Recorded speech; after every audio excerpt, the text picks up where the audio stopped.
Subtle results, still you, but with fewer lines. Botox Cosmetic, out of botulinum toxin A, is a prescription medicine used to temporarily make moderate to severe frown lines, crow's feet, and forehead lines look better in adults. Effects of Botox Cosmetic may spread hours to weeks after injection, causing serious symptoms. Alert your doctor right away as difficulty swallowing, speaking, breathing, eye problems, or muscle weakness may be a sign of a life-threatening condition. Patients with these conditions before injection are at highest risk. Don't receive Botox Cosmetic if you have a skin infection. Side effects may include allergic reactions, injection site pain, headache, eyebrow and eyelid drooping, and eyelid swelling. Allergic reactions can include rash, welts, asthma symptoms, and dizziness. Tell your doctor about medical history, muscle or nerve conditions including ALS or Lou Gehrig's disease, myasthenia gravis, or Lambert-Eaton syndrome, and medications, including botulinum toxins, as these may increase the risk of serious side effects. For full safety information, visit BotoxCosmetic.com or call 877-351-0300. See for yourself at BotoxCosmetic.com.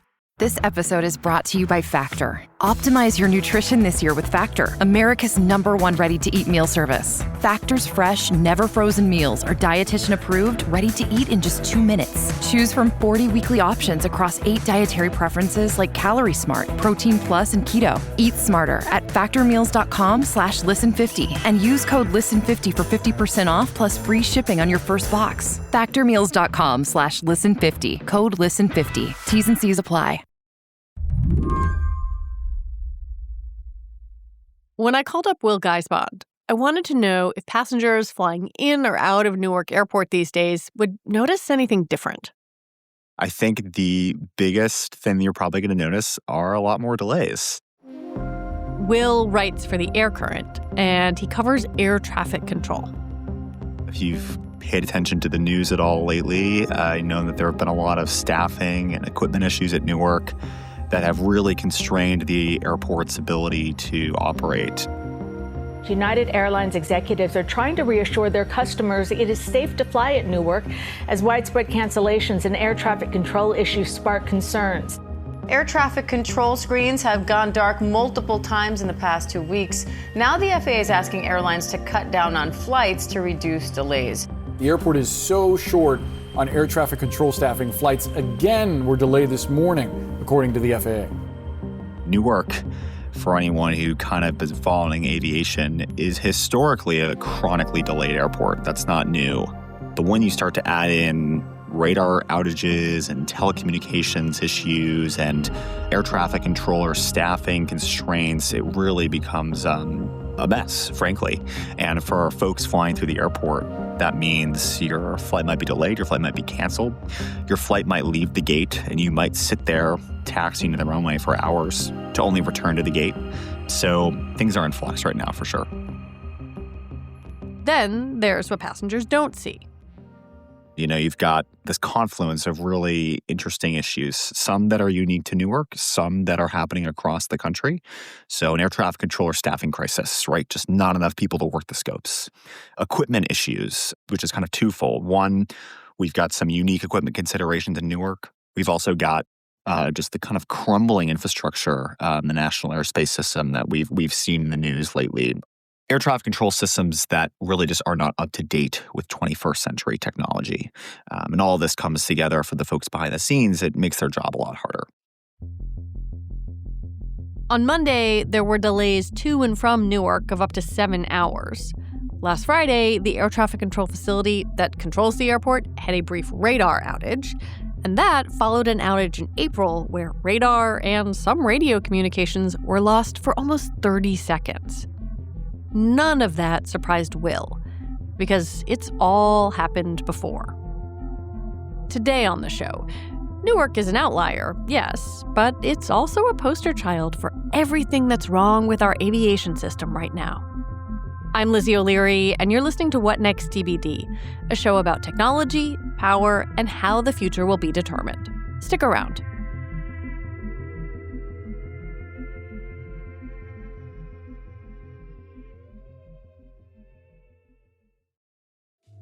This podcast is brought to you by Progressive Insurance. Do you ever find yourself playing the budgeting game, shifting a little money here, a little there, and hoping it all works out? Well, with the Name Your Price tool from Progressive, you can be a better budgeter and potentially lower your insurance bill, too. You tell Progressive what you want to pay for car insurance, and they'll help you find options within your budget. Try it today at Progressive.com. Progressive Casualty Insurance Company and Affiliates. Price and coverage match limited by state law. Not available in all states. This podcast is brought to you by Progressive Insurance. You chose to hit play on this podcast today? Smart choice. Progressive loves to help people make smart choices. And that's why they offer a tool called Auto Quote Explorer that allows you to compare your Progressive car insurance quote with rates from other companies. So you can save time on the research and can enjoy savings when you choose the best rate for you. Give it a try after this episode at Progressive.com. Progressive Casualty Insurance Company and Affiliates. Not available in all states and situations. Prices vary based on how you buy. The air traffic control system in the U.S. is a complicated network of responsibilities. And to understand the problems at Newark and across the country, you have to understand some of the basics. So in the United States, at least, there are generally three specialties for air traffic controllers. You've got tower. So those are the folks in those big towering facilities that you see actually co-located at airports. They're overseeing airplanes when they're on the ground and when they're landing and taking off on a runway. When an airplane takes off and it leaves the immediate airport environment, it goes into what we call the terminal radar environment.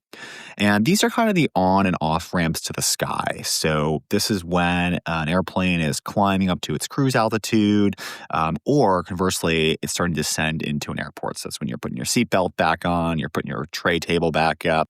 And then lastly, you have the en route centers, and that's exactly what it sounds like. So when you're at your cruising altitude, these controllers are responsible for maintaining separation between aircraft going from point A to point B. In terms of equipment, it might surprise you to know that it varies really from controller to controller. So the equipment that's being used in the tower is very different than the equipment's being used by radar controllers in those en route and terminal facilities. Mainly because in the tower, a lot of our controlling is done visually. So when the weather's good, we can see airplanes and we can move them around. Towers also have, additional technology that can be used when the weather isn't great. But those controllers in the radar environment, they are sitting often very far away from an actual airport in a dark room looking at a scope. How old are the systems we're talking about? Considerably old. I'm sure, Secretary Sean Duffy was here. He would tell you that a lot of these systems are decades old. I mean, radar itself is an advent of technology that really started in the 1930s. And, it's evolved and changed, but the basic principle is the same. And we've also seen things that have augmented that technology, satellite and GPS that have really made the system more robust and safer. But at its core, these systems are quite old, decades, if not more. Then there is the well-documented shortage of air traffic controllers. Last year, the government said it hired 1,800 new controllers. That still leaves them, I think, 3,000 short of their goal. What kind of relationship, or I guess, how do these two things fit together in a puzzle? The tech infrastructure that you're talking about and the controllers and controller shortage? I think the way you need to think about this is that they are totally interdependent on each other. One, the system doesn't work if you don't have enough people to work it, right? I mean, fundamentally, air traffic control is a human career, right? You can't exactly replace that job with AI or a computer, right, for the most part. So we need folks in seats controlling airplanes. That being said, just because you have folks in seats, you don't have the technology to allow them to do their job, doesn't even really matter, right? So you need both. If I show up to my job to control airplanes in California, for example, and I can't turn on the radar display in front of me, it's not going to matter if I'm there, right? So it's this nexus of both of these things that we absolutely need. We can't have one without the other. When either one is out of whack, it throws the whole system into flux. I want to talk a little bit about how Newark fits into this picture historically. Prior to 2024, prior to last year, how busy was the airspace? What kind of staffing and operational issues had the whole kind of Newark Liberty airspace had? So just stepping back for a second, New York is some of the most complex airspace in the country, if not the world.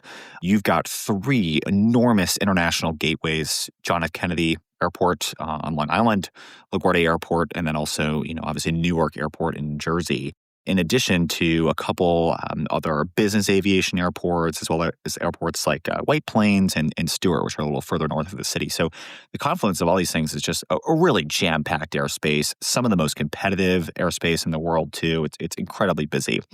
Prior to 2024, the air traffic facilities in New York in particular have experienced a lot of ups and downs. There was actually this really fantastic piece in the New York Times dating back to 1996. It's written by Darcy Frey. It's called Something's Got to Give. I like to tell people, if you go read that story and you copied and pasted it into some publication in 2025, it would be like mostly correct. A lot of the issues that were happening in the 90s, not all of them, but a good amount of them, broken equipment, not enough people to staff the scopes. But in practical terms, broadly, that means that, all the facilities in New York really having trouble retaining people. Not a ton of folks, this is kind of from the FAA, not a ton of folks wanted to move to New York to work air traffic there. One, because there was this broader kind of perceived cultural issue, and that's talked about extensively. These are the folks who are at the top of their game, but with that often comes a lot of interesting characters. And also, too, New York is obviously not an inexpensive place to live. As of last year, all of the New York approach and departure facilities combined were staffed at just 61% of their maximum authorized hiring level. For context, the FAA considers a facility healthy, so it has a healthy number of controllers at 85%. Wow, that's a big gap. It's a huge gap. It gets worse, though, because in Newark last year was at 52%, even lower. So in many ways, Newark was feeling the impacts of a lot of these acute issues in New York the most. So the FAA decides to make a change. Can you explain that and tell me what happened? In July of last year, the FAA officially relocated 24 controllers who were working the Newark airspace from that New York approach and departure facility on Long Island to the Philadelphia TRACON in Philadelphia approach and departure.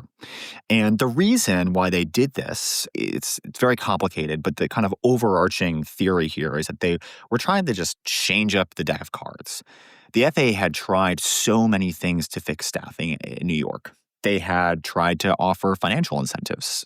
By and large, the controllers in New York make the most money out of any facility in the country, well into the six figures when taking with overtime and that sort of thing. They went to Congress and asked for what's called direct hire authority. So they could hire folks directly from the locale around New York so that you didn't have to necessarily also entice people to move. That didn't really work either. The Air Current found last year that the FAA had spent millions of dollars and they really, really hadn't found a good solution. And one source described it to me as sort of, this was the FAA's last choice after they tried everything else. And they wanted to, one, try to move the Newark controllers away from some of those cultural issues that I described that were also talked about in the piece, and also move them to a facility that was better equipped for growth.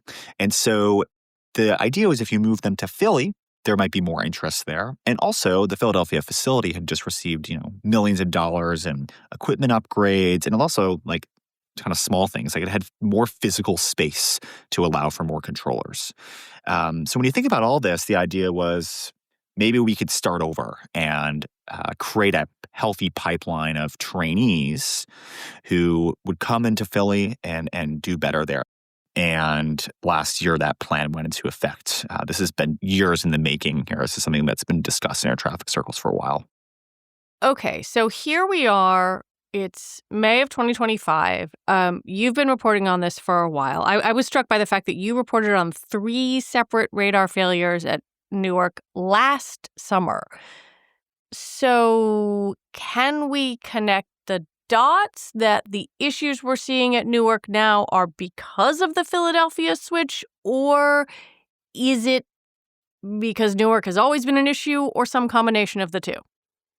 I would say it's definitely a combination of the two, but we can absolutely connect them. The Air Current last year during these Labor Day outages reported that the reason that this kept happening was because some of the equipment, the telecommunications equipment that was set up during that move, failed. So when controllers are on Long Island and they're working all that radar traffic in the New York area, there's all these big systems that are used, like radar and different location acquisition systems that feed into technology and then appear on the scope as a position.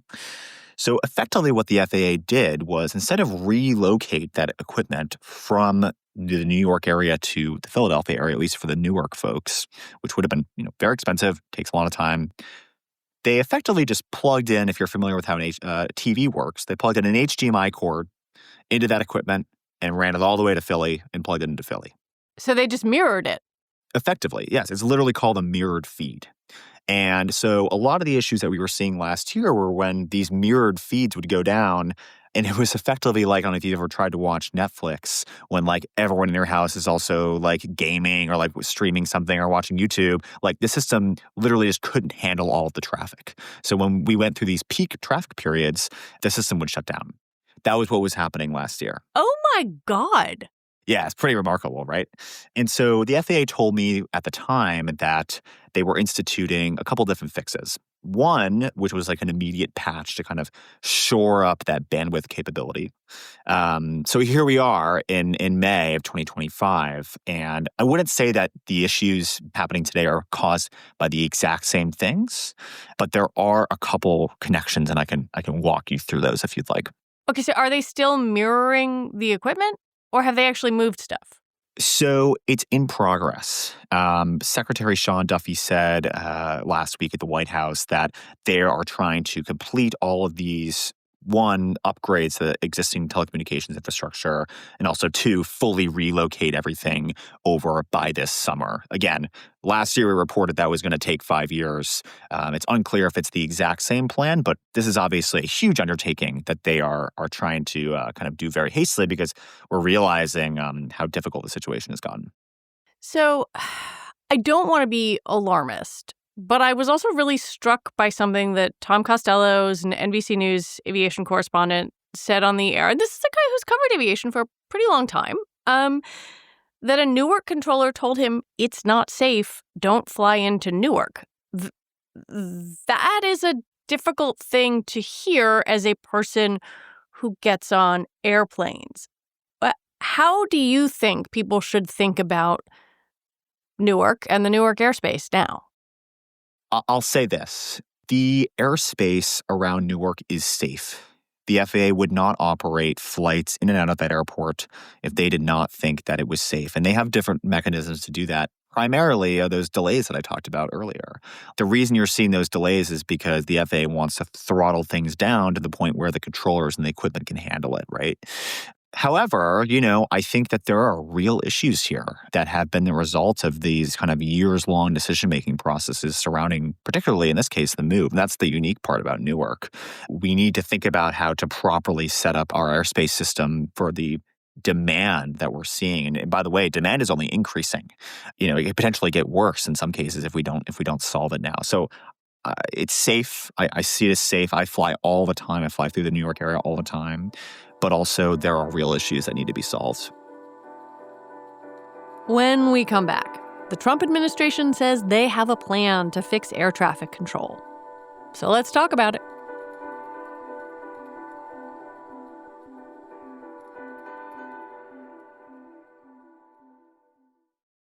This episode is brought to you by Discover. It's smart to always have a few financial goals, and here's a really smart one you can set.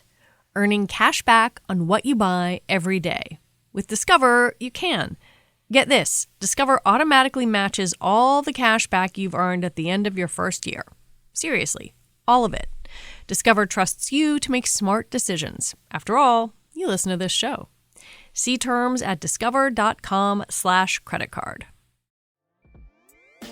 This episode is brought to you by Outshift by Cisco. While single agents can handle specific tasks, the real power comes when specialized agents collaborate to solve complex problems. But there's a fundamental gap. There is no standardized infrastructure for these agents to discover, communicate with, and work alongside each other. That's where agency comes in. The Agency is an open-source collective building the Internet of Agents, a global collaboration layer where AI agents can work together. It will connect systems across vendors and frameworks, solving the biggest problems of discovery, interoperability, and scalability for enterprises. With contributors like Cisco, Crew AI, LangChain, and MongoDB, Agency is breaking down silos and building the future of interoperable AI.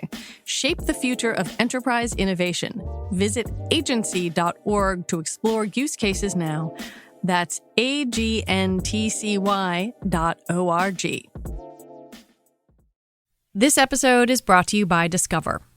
It's smart to always have a few financial goals, and here's a really smart one you can set: earning cash back on what you buy every day. With Discover, you can. Get this, Discover automatically matches all the cash back you've earned at the end of your first year. Seriously, all of it. Discover trusts you to make smart decisions. After all, you listen to this show.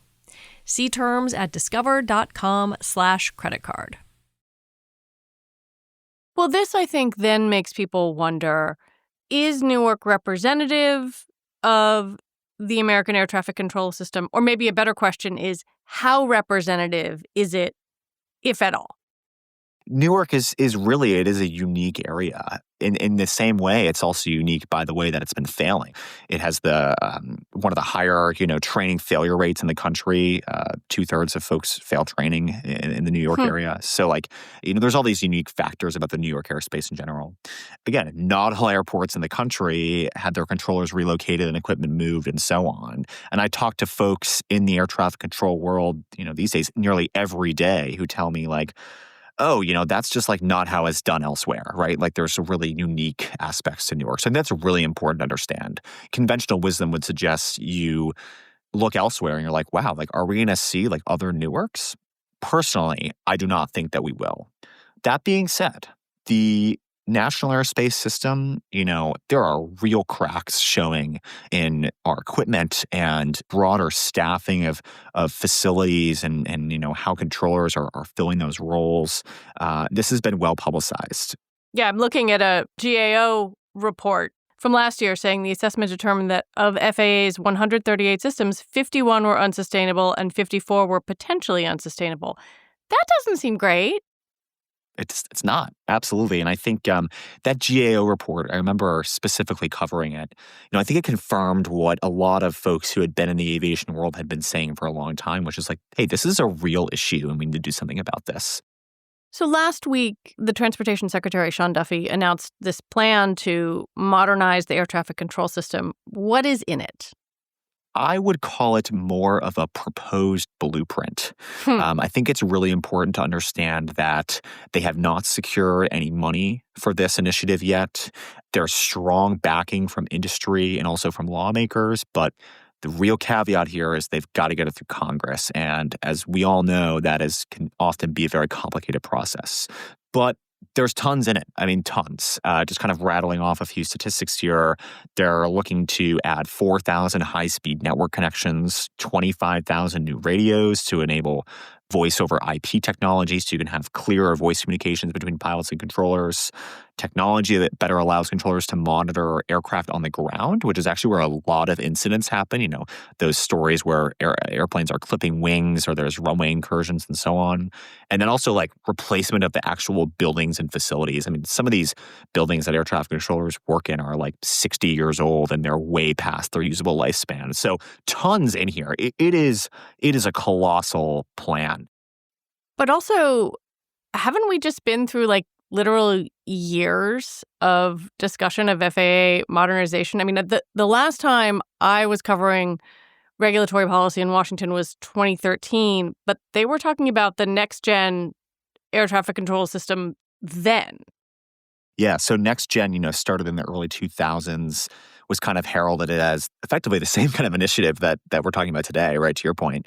And interestingly, next gen actually was ordered to sunset by the end of 2025. So it's that, at least in name is going away. And I think a lot of people have whiplash over next gen. In some senses, I think that next gen did a lot of really important things. It brought us some ADS-B, which is, was heavily delayed, but it's really, really awesome location tracking technology. I'm a pilot. Whenever I fly, I use ADS-B. I think it makes us all safer. Would we describe ADS-B as like anti-collision technology? Would you say that's the best way to describe it? Sort of. It basically allows me to bring my iPhone into the cockpit and see all the airplanes around me and all the weather. Like for most pilots, like that was really not something that we were able to do before ADS-B.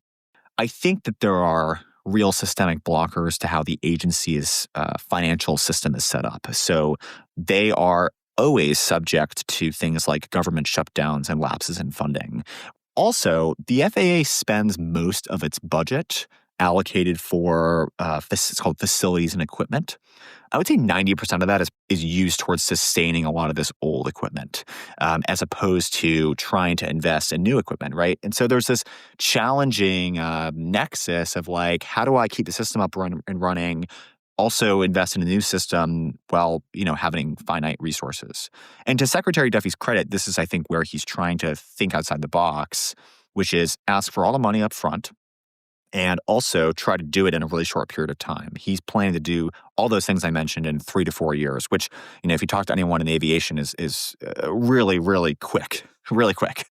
Yeah, 4 years does seem like a very fast timeline. How would they be able to pull it off? It goes back to this whole ask for all the money up front thing. And if you know anything about Congress, they're not always apt to do that. And I think that's why it's so interesting that they didn't release the overall sort of estimates of how much this plan is going to cost. Because to me, like, that is the most important thing to whether it's successful or not. It kind of came out in the days following the announcement that industry broadly is going to be asking Congress for about $31 billion at least. It's a lot of money to ask for up front. The House Transportation Committee has already set aside $12.5 billion in its own budget proposal for the air traffic control system. However, that figure was actually supposed to be 15, and they had originally rolled out that bill at $15 billion. And what happened was there was some scuffling over a proposal related to a highway transportation initiative. And so they had to pull some money away from the air traffic control side of things to fund that gap. When you start to think about things like that, you see, there's this constant balancing going on that may affect the overall ability for us to get that money. Granted, $12.5 billion in 1 year is a huge amount of money. The FAA really only ever gets $20 billion a year in its annual budget, so this is a lot of money. But 31, I mean, it's a lot. So one of the things I'm trying to understand here, because clearly this is something Duffy is putting a lot of energy into, but at the same time, the Trump administration also disbanded the safety review team. So I'm trying to figure out how all this stuff fits together, because clearly there is a need, and yet some of the actions don't seem to be speaking to that. Yeah. So, I'm not going to pretend to try to get in their heads necessarily, but I think you hit on something really important. So the safety review team was this sort of team convened a few years ago of experts, former FAA administrators and former air traffic executives, former union representatives, to say, get in a room and think about the most ambitious plan you can think of to fix the national airspace system. In 2023, they released this landmark report that was super exhaustive. It talked about all these issues across air traffic control, and we talked about the funding things that I touched on and whatnot. And if you look at Duffy's proposal, there are echoes of what the content of that report was. It talks about the need to replace things like the buildings where traffic controls are working. That was one of the big pieces of that report that said, oh yeah, by the way, all of these buildings are way past their useful life. So yeah, it is interesting to see this proposal being debuted at the same time when that group is being at least temporarily paused. So we'll see how that works. All of this just seems to come back again and again to an issue that you've reported on, that I saw when I covered Congress and the agencies. Our air traffic control systems clearly need to be updated and modernized. Is there a realistic way that can happen with the political system we currently have without something awful happening first? I think this kind of goes back to actually something that I've been thinking about for a broader story, but I think it's actually super relevant here, which is that, unfortunately, in aviation, which, I'll preface this by saying is the safest mode of transportation on the globe, it is literally more dangerous for you to drive to the airport in your car, statistically, than it is to get on an airplane. At the same time, often it takes a tragedy for real reform to happen in aviation. And I think that, for folks who've covered and watched aviation, like the midair collision, the terrible midair collision in January in Washington, really did bring this all back to the fore. So I guess the point I'm getting at is that when tragedy happens, it does really remind people of the importance of these sorts of initiatives. And I think, despite how terrible those incidents are, this could be a good thing that comes out of them. And so time will tell. If we can do that, industry says they're optimistic, and I guess we'll have to check back in 3 or 4 years. Will, thank you so much for your reporting and for coming on to explain all of this. Thank you so much for having me. It was a great conversation. Will Guisbond is a reporter at The Air Current. And that is it for our show today. What Next TBD is produced by Patrick Fort and Shayna Roth. Our show is edited by Evan Campbell. TBD is part of the larger What Next family. And if you're looking for even more Slate podcasts, I suggest Tuesday's episode of What Next. Mary spoke with David Hogg about cleaning house in the Democratic Party. All right, we will be back on Sunday with an episode about what happens when you're the target of non-consensual deepfake pornography. I'm Lizzie O'Leary. Thanks so much for listening.